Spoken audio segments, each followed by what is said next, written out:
The surrender at Stalingrad not only sealed the fate of the German Sixth Army, it also turned Marshal Friedrich Paulus into an uncomfortable figure for both sides.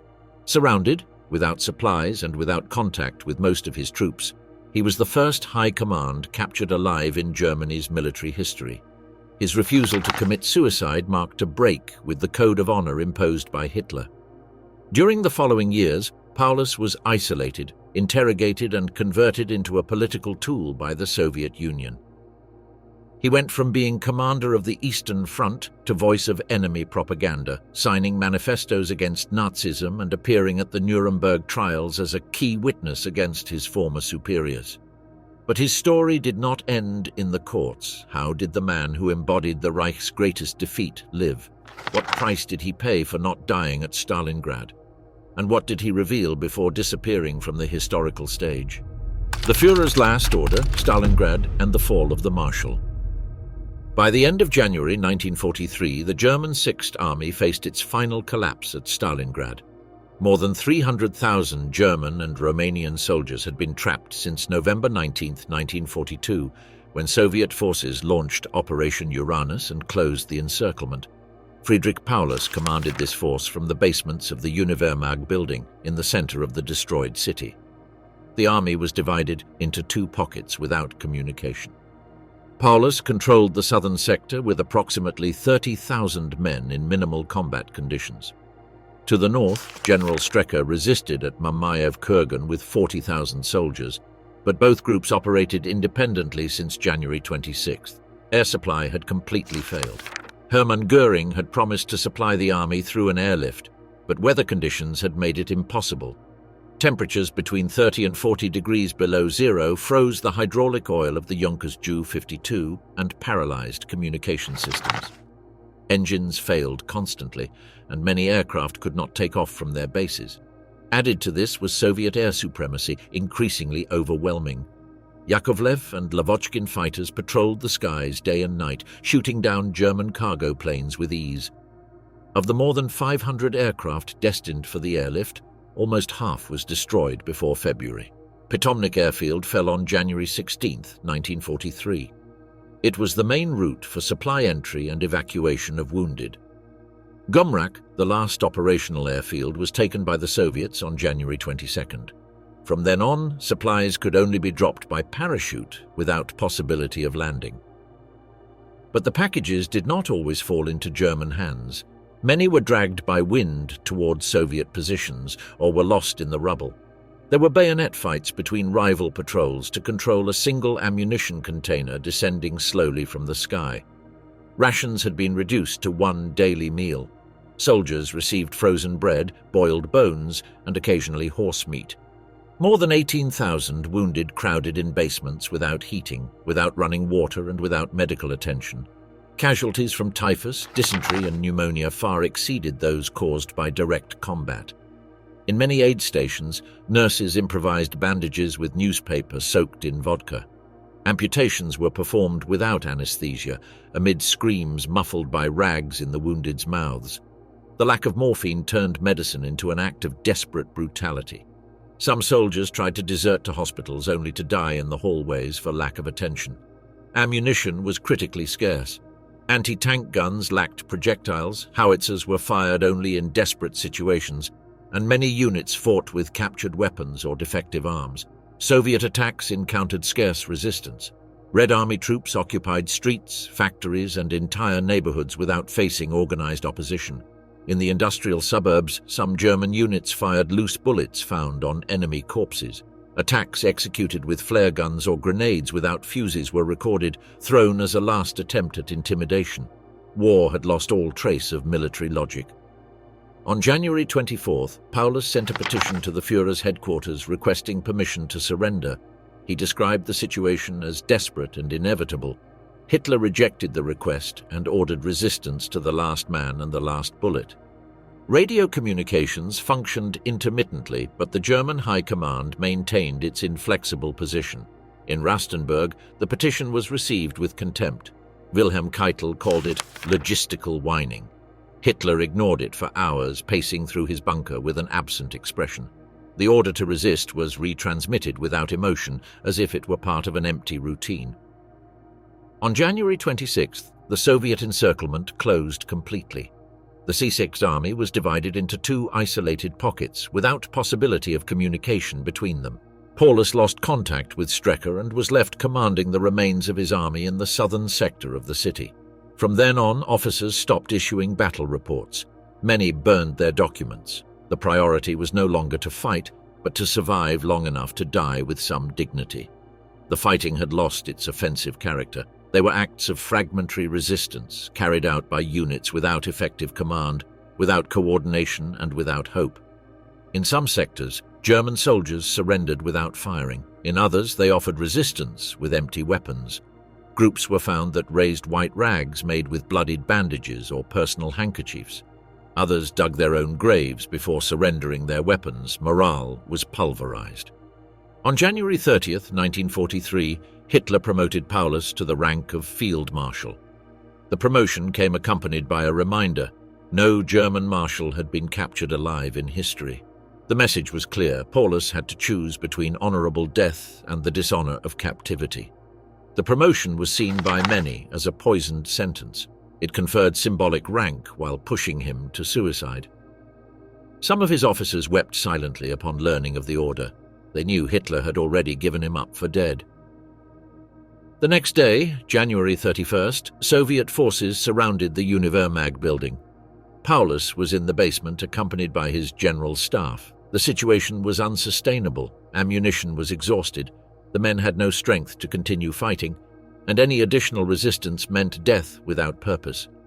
The basement smelled of humidity, dried blood, and gunpowder.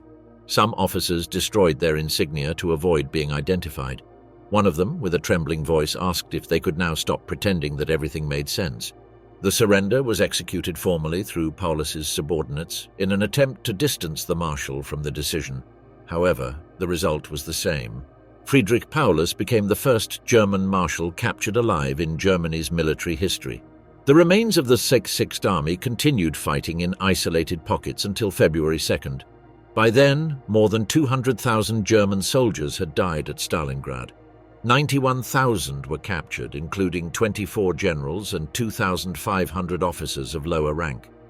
Only 6,000 would survive the war and return to Germany a decade later. In the following years, the names of those 6,000 were used by propaganda to demonstrate the price of failure. But for Paulus, surrender was only the beginning of a life marked by silence, surveillance, and betrayal. The face of the defeated, interrogations, and Soviet humiliation. After his surrender, Paulus was escorted from the remains of the Nuremberg building to Soviet military vehicles Gaz-AA modified for prisoner transport. The transfer was directed to the headquarters of the Don Front, located approximately 80 kilometers southwest of Stalingrad. Paulus kept his white winter coat, his operations maps, official documents, and the command baton he had received with his promotion to marshal. The journey lasted 4 hours over icy roads, crossing Soviet trenches and checkpoints. The escort led him directly to the quarters of Marshal Konstantin Rokossovsky, commander of the Don Front, established in an industrial building converted in the village of Veshinskaya. Upon arrival, Paulus was led to a room where 2 high-ranking Soviet officers awaited him: Rokossovsky and General Nikolai Voronov, representative of the Soviet High Command. The interrogation was conducted in the presence of military interpreters and was documented by both German and Soviet witnesses. Voronov began the conversation with a formal but direct tone. He mentioned it was late and both were tired after intense days of combat. He explained that that night they would only discuss the most urgent matter. Paulus interrupted him to correct his rank.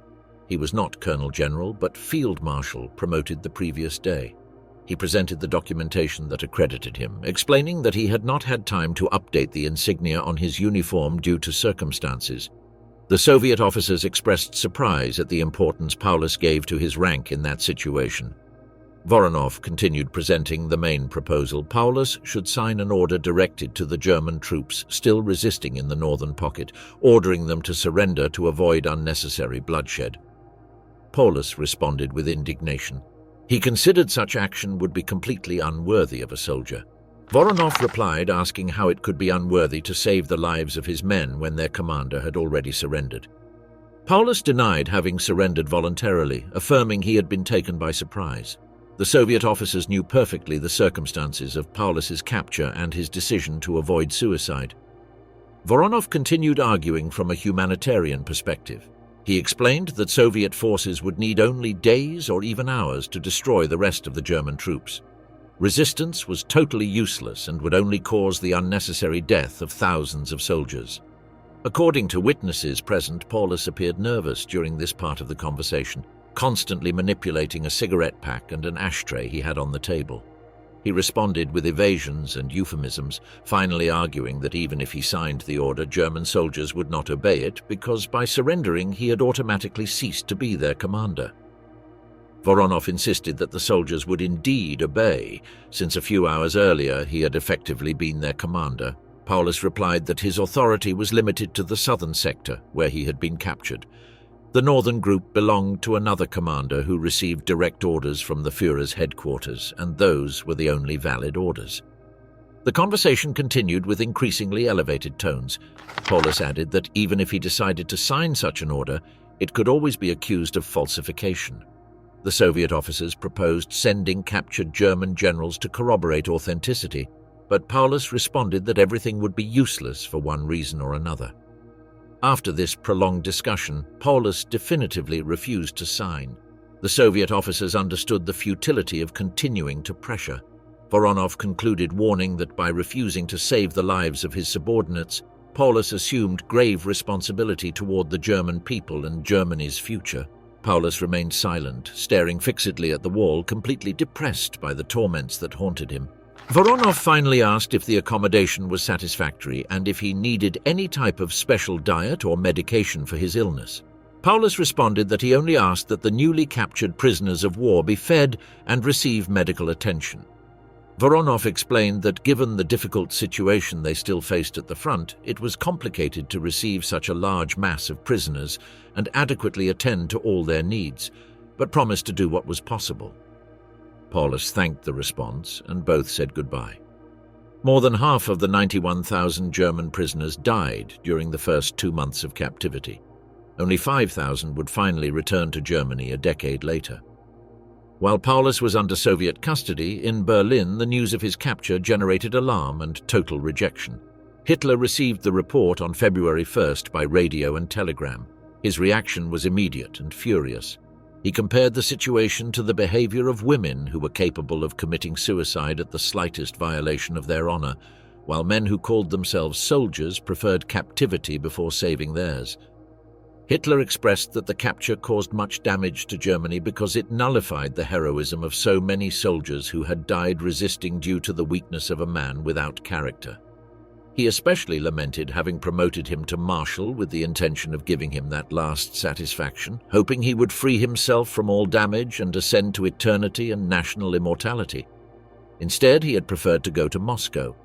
Joseph Goebbels had been preparing the press and radio stations for days to unite the country in martial mourning before the final heroic resistance of the Sixth Army at Stalingrad. The objective was for what happened to be remembered for centuries by future German generations. Despite the fact that events did not correspond with expectations, this did not affect the intention of the previously prepared speech. The communiqué was issued as a special announcement on February 3, 1943, 24 hours after the last German resistance at Stalingrad succumbed. The official communiqué declared that from the Führer's headquarters, the Wehrmacht High Command announced that the Battle of Stalingrad had ended. Faithful to their oath of loyalty, the Sixth Army under the exemplary command of Marshal Paulus had been annihilated by the overwhelming numerical superiority of the enemy. The sacrifice of the Sixth Army had not been in vain. As a bulwark of the European historical mission, it had resisted the attack of numerous Soviet armies. They had died so that Germany could live. The communiqué made no reference to prisoners or Paulus's capture, implying that all had died. However, the real news had already spread throughout the world. Any German who could tune into a foreign radio learned what had really happened. This, added to soldiers' letters and accounts from those who had been evacuated, soon caused an alternative version to the one given by the German government to spread throughout Germany. Captive in the heart of the enemy, the Kremlin's prisoner, Friedrich Paulus was classified by the Soviet High Command as a strategic prisoner. His capture represented not only a tactical victory, but also a propaganda opportunity of considerable value. Unlike most captured officers, Paulus was not sent to common filtration camps, but to a special installation under direct supervision of the NKVD, Camp Number 48 of Voykovo. Voykovo Camp was located in the Ivanovo region, approximately 250 kilometers northeast of Moscow. The complex was surrounded by a forest of birches and pines in a completely isolated area.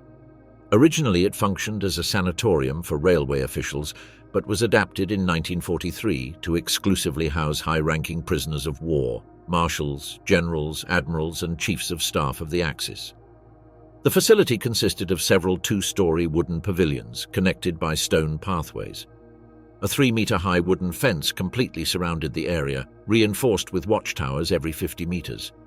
Access was limited by a main iron gate permanently guarded by armed NKVD personnel. Paulus was installed in a private room in the north wing of the main building. He had an individual bed, wooden desk, locked wardrobe, and a ceramic stove for heating. He had running water, a personal wash basin, and access to a small bathroom shared with other high-ranking officers. The material conditions of the camp were notably superior to those faced by rank-and-file soldiers in ordinary camps. Officers received 3 daily meals: breakfast of black bread and tea, lunch of thick cabbage or potato soup with boiled meat and bread, and light dinner with porridge, tea, and sugar. Each prisoner received a personal grooming kit that included soap, comb, toothbrush, and towel. They were allowed to keep non-military personal effects, books, previous correspondence, and small objects for daily use.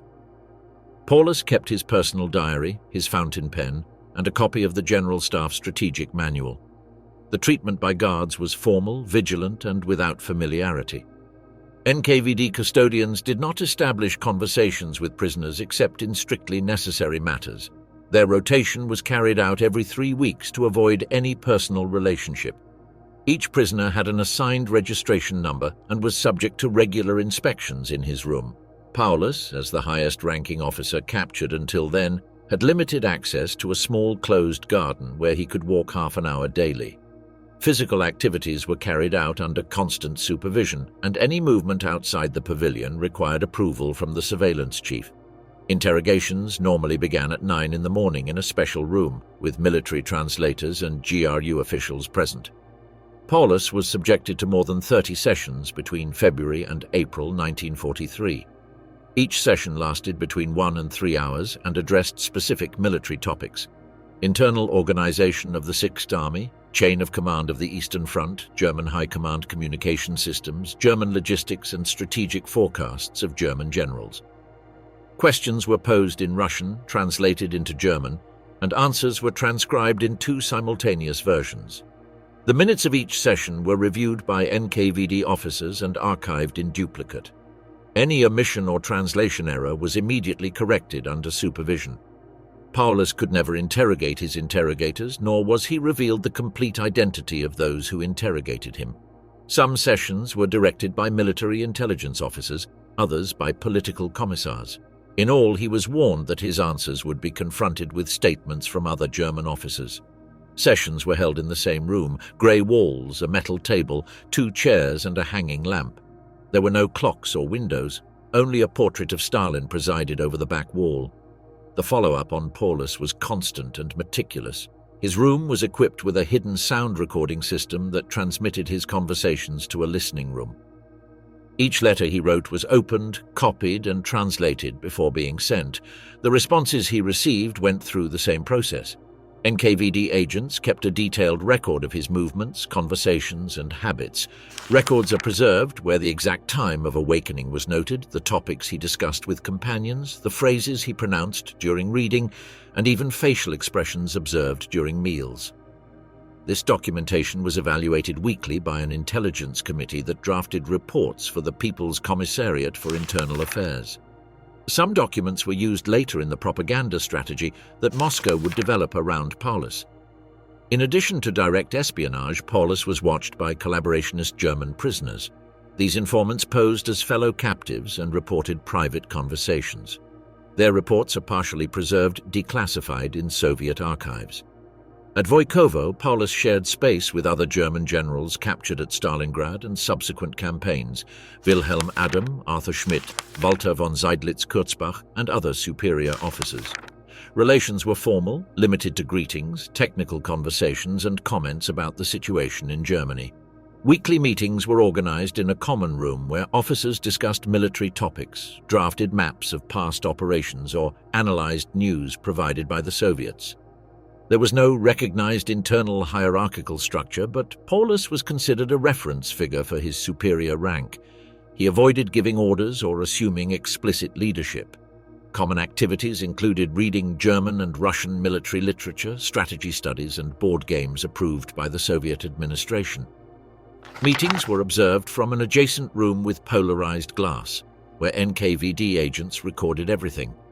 In April 1943, the Soviet Information Committee authorized the first reproduction of images of captured Paulus. The photograph, taken by correspondent Georgi Zelma, showed him with a serious face, in white coat, leaving the Nuremberg bunker after surrender. This image was discreetly disseminated by Soviet agencies in military bulletins and internal publications, later in media of Allied nations. The objective was to show the enemy as defeated, not so much Paulus as an active collaborator. Audio records are preserved where his voice was used for translation practices and analysis by Radio Moscow teams, although at this stage his public statements were not yet broadcast. Internal Red Army posters included phrases like, "Even their marshal surrendered," alongside his silhouette. These were the first steps in the symbolic use of his figure as a war trophy without yet implying his direct participation or consent. Conversion in captivity, the awakening of the noble traitor. The winter of 1944 marked a fundamental change in Friedrich Paulus's situation. His name ceased to be solely a symbol of military defeat to become an active tool of political propaganda. His transformation was institutionalized when he joined the National Committee for a Free Germany, a political experiment designed by the Kremlin to undermine German resistance from within. The Komitee Freies Deutschland was officially founded on July 12, 1943, at the facilities of the Krasnogorsk prisoner camp near Moscow. The initiative arose from the political department of the Red Army under direction of German communist writer Erich Weinert, with direct support from the Soviet Politburo.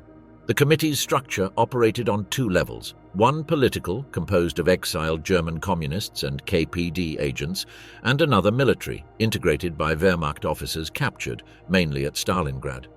Among the founding members were General Walter von Seydlitz-Kurzbach, Lieutenant Colonel Lothar von Arnold de la Perrière, and Major Karl Hetz. The committee's creation responded to a double strategy. The Soviets sought to undermine the morale of German troops in combat and lay foundations for a future political transition in defeated Germany. For this, they needed voices with military authority and credibility before German compatriots. Paulus did not participate in the committee's founding. For almost a year after his surrender, he remained in political silence. However, after intense meetings with Soviet emissaries and former subordinates, he was formally incorporated into the committee in August 1944. His integration was carried out through the military wing, the Bund Deutscher Offiziere, a parallel organization founded in September 1943 and later merged with the main committee. Paulus's symbolic value was immediate. As the highest-ranking German officer captured alive, his adhesion represented a considerable propaganda blow. If a Reich Marshal took sides against Hitler, other officers might follow his example. On August 8, 1944, Paulus signed his first public document as a committee member. It was a general appeal, drafted by the committee and distributed in pamphlets and radio broadcasts, where he affirmed that Germany should break with Hitler and his circle to survive. Collapse was inevitable. His signature was used on posters launched over German lines, in Radio Freies Deutschland transmissions, and in Red Army bulletins. It was not merely symbolic, it became an active propaganda tool. The committee's facilities included a recording studio, a pamphlet editorial office, and a translation office. Paulus actively participated in propaganda operations. He was recorded reading previously drafted fragments in German retransmitted toward the Eastern Front through shortwave transmissions and mobile loudspeakers installed in trenches. Broadcasts included messages like, "German soldiers, your blood is spilled for one man's madness. Surrender. The enemy is not Russia, it is Hitler." Texts were drafted by committee technicians and reviewed by GRU advisors. Paulus, along with Seydlitz and Hetz, read assigned texts. His voice represented the defeated general who had understood the futility of military sacrifice. The committee printed and launched millions of pamphlets over front lines. One of the best known was the Aufruf der 50 Generale an Volk und Wehrmacht, published in December 1944. Paulus was the first signatory. This pamphlet urged German troops to surrender, arguing that continuing the war only benefited Hitler's personal interests. It was launched by balloons and bombers, distributed in occupied zones and reproduced in newspapers controlled by the committee in Poland, Czechoslovakia, and the USSR. The Third Reich's response was immediate and severe. The propaganda ministry classified the committee as enemy creation and its members as enemies of the Reich. In September 1944, an internal NSDAP bulletin classified Paulus as supreme traitor and ordered his name erased from Wehrmacht official records. Punishment extended to his family. The Gestapo arrested his wife, Constance Eleanor, at her Berlin home on October 1, 1944. She was accused of high treason for not denouncing her husband's ideological deviation and sent to Oranienburg concentration camp under special regime. His youngest son, Ernst Alexander Paulus, was interned in a state home under party surveillance. His name was included on a list of traitors' children, alongside descendants of other Bund Deutscher Offiziere officers. Reichssicherheitshauptamt records confirm that any mention of Paulus in public media was prohibited. A total veto was imposed on the circulation of his images, writings, or testimonies. Even in military circles, mentioning his name was considered insubordination. Between August 1944 and April 1945, Paulus signed at least 6 public manifestos coordinated by the committee. The manifesto of August 8, 1944 was his general declaration against Hitler, signed in Moscow and disseminated in pamphlets and Soviet stations. The Aufruf der 50 Generale of December 1944 was a propaganda pamphlet with his signature visible in the header, distributed on Vistula, East Prussia and Pomerania fronts. His New Year radio declaration of January 1, 1945, was a 5-minute transmission where he exhorted German units in Poland to surrender before it was too late. In January 1945, he directed a public letter to General Guderian, broadcast by radio, where he warned him about the futility of resisting. The Bund Deutscher Offiziere Bulletin of March 1945 detailed signatory generals' positions regarding Berlin's surrender. His last document was the message to the German people of April 1945, where he closed with a concrete phrase, "This war is lost, save what can still be saved." This was the last document signed before the Third Reich's collapse. The unexpected witness, Paulus, at the Nuremberg trials. On February 11, 1946, the Nuremberg Palace of Justice experienced one of its most tense moments. Cameras oriented toward the side door while the witness stand prepared to receive an unexpected figure. Soviet prosecutors had maintained in absolute secrecy their most delicate operation, the transfer of Friedrich Paulus from the Soviet Union to testify against his former superiors. His appearance represented a carefully orchestrated surprise. For months, Soviet prosecutors had privately negotiated with the other Allied powers to include Paulus as a prosecution witness. His testimonial value was exceptional. As Field Marshal and member of the German High Command, he could provide direct evidence about the planning of the war of aggression against the Soviet Union. The journey from Moscow to Nuremberg was carried out under extraordinary security measures. The Soviets used a decoy strategy for the transfer, employing Enver Mammadov, a USSR interpreter who resembled Paulus, as bait in a potential assassination attempt. 2 vehicles crossed American checkpoints at the border with the Soviet occupation zone. Both carried men with identical suits and hats in the back seats. Mammadov traveled in the first as a decoy, while Paulus went in the second car with false documentation to avoid being identified in case of death. Only a small group within the tribunal knew of the operation. Paulus was lodged for 2 days in a building near the Palace of Justice without contact with the press, lawyers, or other witnesses. His presence was kept secret until the moment of his entry into the courtroom. There is a legend about how the request to bring Paulus to the tribunal developed. According to Arkady Poltorak, secretary of the Soviet delegation, when defense lawyers protested the reading of Paulus's testimony given in Moscow and demanded that the witness be brought to Nuremberg, they were convinced that Rudenko would not dare take such a step. When Tribunal President Lawrence asked how long it would take to bring the witness, Rudenko responded calmly, "I believe, Your Honor, 5 minutes." Upon his arrival at the tribunal, security devices were reinforced. Paulus was escorted by armed Soviet guards. He was not allowed to circulate without accompaniment, and his meetings with prosecutors were held in closed rooms under constant presence of official interpreters. Control over his movements was absolute. Prior to his testimony, he was subjected to medical review and provided with appropriate civilian uniform. The testimony was prepared in advance with Soviet prosecutor Roman Rudenko and his team, who reviewed key points to develop with him. However, he was not allowed to read a script. His answers would be oral, under oath, and open to re-questioning by defense lawyers. The interrogation began on the morning of February 11, 1946. Rudenko directed the testimony, and Paulus declared in German about the invasion of the Soviet Union and the invasions of Romania, Hungary, and Finland, in addition to identifying the Nazi hierarchy. Rudenko focused his questions on 2 main aspects: the planning of the invasion of the Soviet Union and the military chain of command under the German High Command. About the nature of the attack, Rudenko asked if Paulus knew that the attack on the USSR constituted a violation of international law. Paulus responded that in meetings prior to June 1941, it was mentioned that the attack was strategic and preventive, but that many officers, including himself, were not informed of any formal declaration of war. He added that the High Command operated under Hitler's personal instructions, transmitted without parliamentary deliberation or legal consultation.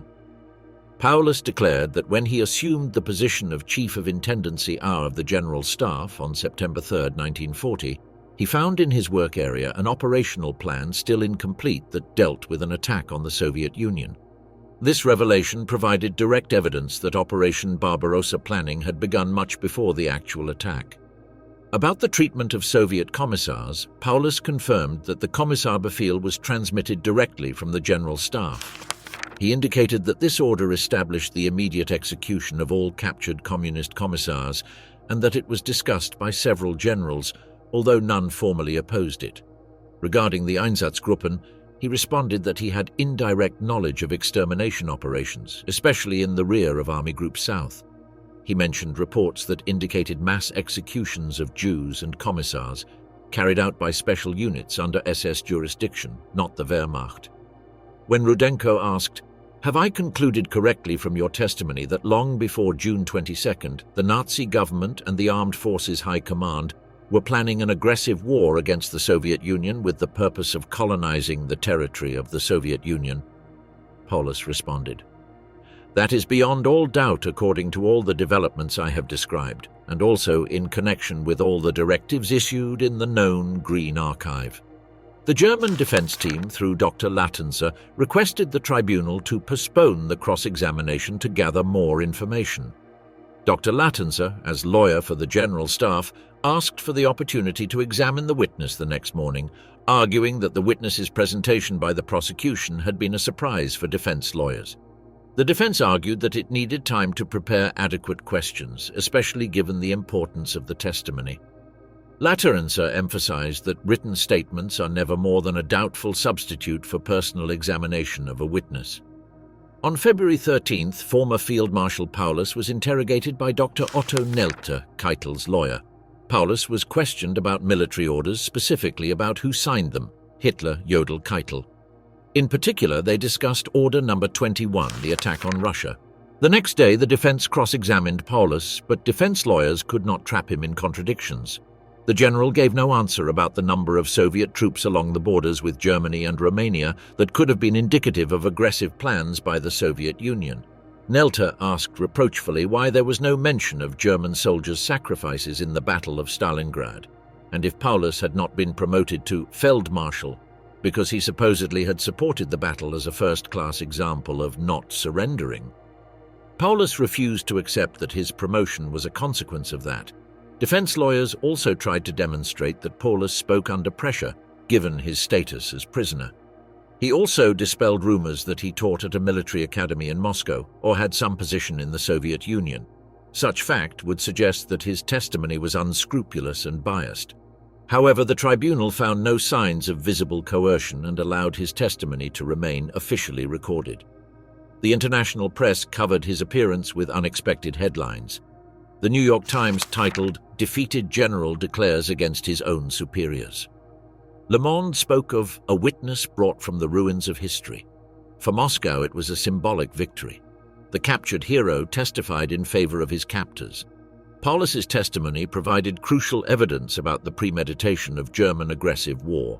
His declaration that plans to attack the Soviet Union existed since September 1940 directly contradicted defense claims that the attack had been preventive or a response to Soviet threats. By February 1946, Field Marshal Friedrich Paulus had been officially declared dead by the Reich. His funeral had even been celebrated in Germany. His appearance at the Nuremberg tribunal surprised everyone present. His testimony represented a decisive moment in the tribunal, providing direct first-hand evidence about the planning of aggressive war. The value of Paulus's testimony resided not only in its content, but in his quality as witness. As Field Marshal and commander of the Sixth Army, he had been at the center of the German military machinery. His testimony could not be dismissed as Allied propaganda or second-hand testimonies. After his testimony, Paulus was discreetly withdrawn from Nuremberg.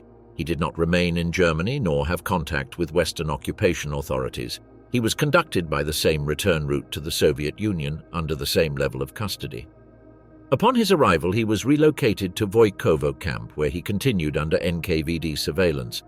He was not allowed to make public statements or communicate with media. His role in the tribunal was officially recorded, and transcripts of his testimony were archived by the International Military Tribunal. His appearance concluded without being offered permanent residence in Germany or guarantees of immediate liberation. Paulus's testimony at Nuremberg represented the culmination of his transformation from Reich Marshal to witness against the regime he had served. His appearance at the tribunal not only provided crucial evidence for the prosecution, but also symbolized the moral collapse of German military leadership and their willingness to face the truth about the Third Reich's actions. The exile of a defeated man, the shadow of Stalingrad and Dresden. After almost a decade under Soviet custody, Friedrich Paulus was officially liberated in October 1953. His release formed part of a series of amnesties prioritized after Stalin's death in March of that year. The USSR government issued a joint communiqué with GDR authorities announcing his transfer for medical and humanitarian reasons. On October 1, 1953, Paulus officially crossed the border toward East Germany. He was received by a reduced committee from the Ministry of State Security and transferred directly to Dresden. There was no public ceremony or official recognition. His arrival was handled with discretion and strict institutional control. His early release, 2 years before the repatriation of the last German prisoners of war, responded to both propaganda considerations and his usefulness to the communist regime. Paulus represented a living symbol of ideological transformation. The Reich Marshal converted into a critic of German militarism. He was assigned official housing in Dresden-Blasewitz, a residential area reserved for regime personnel of confidence. The building was equipped with internal surveillance systems, hidden microphones in rooms and telephones intervened by the Stasi.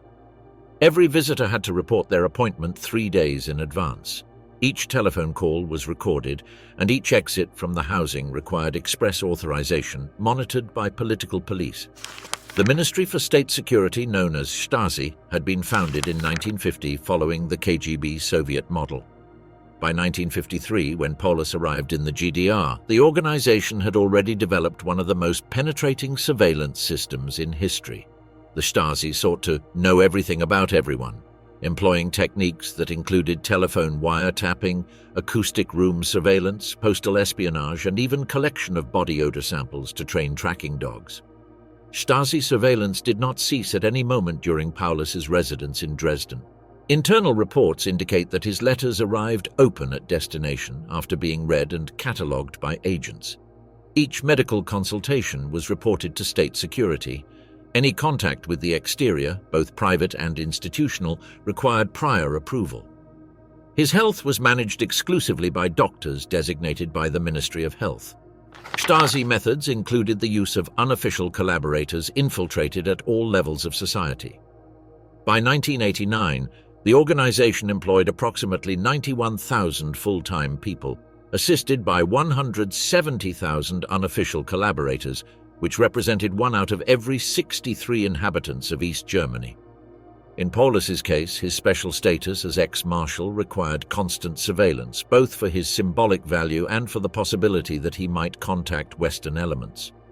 At the beginning of 1954, Paulus was hired by the Military History Institute of Dresden, dependent on the GDR Ministry of Defense. His official title was Scientific Advisor, in charge of the Tactical History section. This institution formed part of the military educational complex that included the Friedrich Engels Military Academy, established as the highest military teaching center of East Germany. Wilhelm Adam, his former aide-de-camp at Stalingrad, had assumed the position of commander of the military university after becoming Minister of Finance of the state of Saxony after 1945. Adam's presence facilitated Paulus's integration into the GDR academic system. Both Stalingrad veterans worked together in constructing an official narrative about the war that would serve the ideological purposes of the communist regime. Paulus directed a small work group called the War History Research Center, which eventually became the base of the Military History Institute of the German Democratic Republic, renamed in 1972. His tasks included drafting military memoirs and field analyses referring to Stalingrad, participation in seminars with academics and military officers, and editorial supervision of publications about the narrative of German defeat and Red Army performance. Since 1954, Paulus gave conferences at the military university after his return from captivity.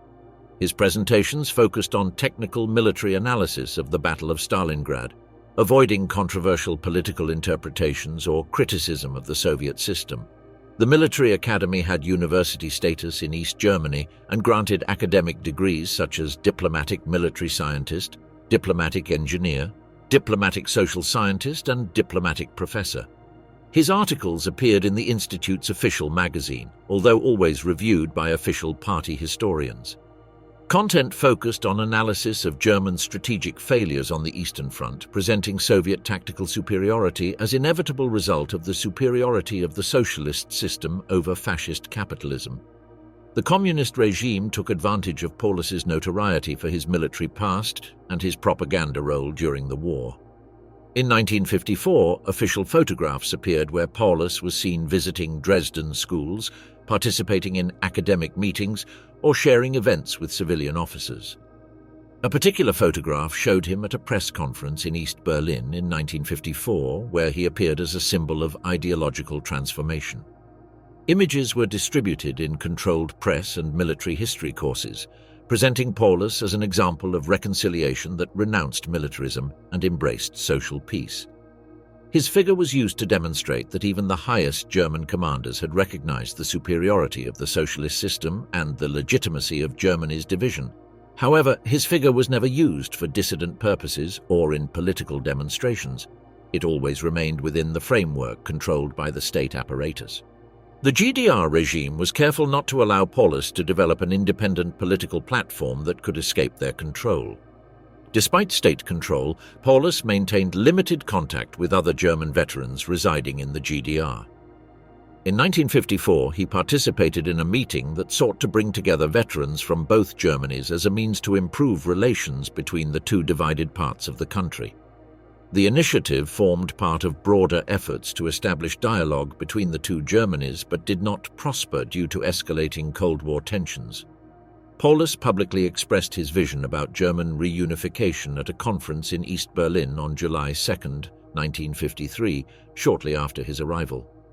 On that occasion, he called for the elimination of barriers that had recently formed between West and East Germany, referring not only to physical barriers but also to psychological, ideological, and political divisions. Stasi follow-ups resulted in extensive archives that still exist in Dresden State Archives. Documents reveal the level of control exercised over every aspect of his daily life, from his eating habits to his readings and personal correspondence. Agents recorded apparently trivial information: meal times, frequency of walks, books read, and even facial expressions during conversations. This meticulous documentation was characteristic of the Stasi surveillance system, which collected banal information along with potentially relevant intelligence. The objective was to create a complete portrait of the subject's life to detect any deviation from established patterns or signs of disloyalty to the regime. His health began to deteriorate progressively in the mid-1950s. In 1956, he was diagnosed with amyotrophic lateral sclerosis, a neurodegenerative disease that affects motor neurons. The diagnosis was kept secret, known only by official medical circles and some security officials. The disease, also known as Lou Gehrig's disease, caused progressive paralysis that severely limited his mobility during his final months. Medical attention he received was provided exclusively by the state health system, with doctors designated specifically for his case. Any information about his condition was regularly reported to security authorities as part of continuous surveillance protocol. On February 1, 1957, Friedrich Paulus died at 66 years of age in his Dresden Blasewitz residence after months of struggle against amyotrophic lateral sclerosis. His death occurred exactly 14 years and 1 day after his surrender at Stalingrad, a coincidence that did not go unnoticed by historical observers. The funeral proceeded without official publicity. GDR authorities handled the event with the same discretion that had characterized his life in East Germany. Following his last will, his remains were sent to West Germany to be interred alongside his wife, Constance Elena, who had died in 1949 while he remained in Soviet captivity. The transfer was officially coordinated by GDR and Federal Republic of Germany authorities, demonstrating that even in death, the diplomatic aspects of his case required negotiation between the two German states. On his tomb in Baden-Baden appears only his name, birth and death dates without political or military mentions. The act was restricted to close relatives and did not exceed the private sphere.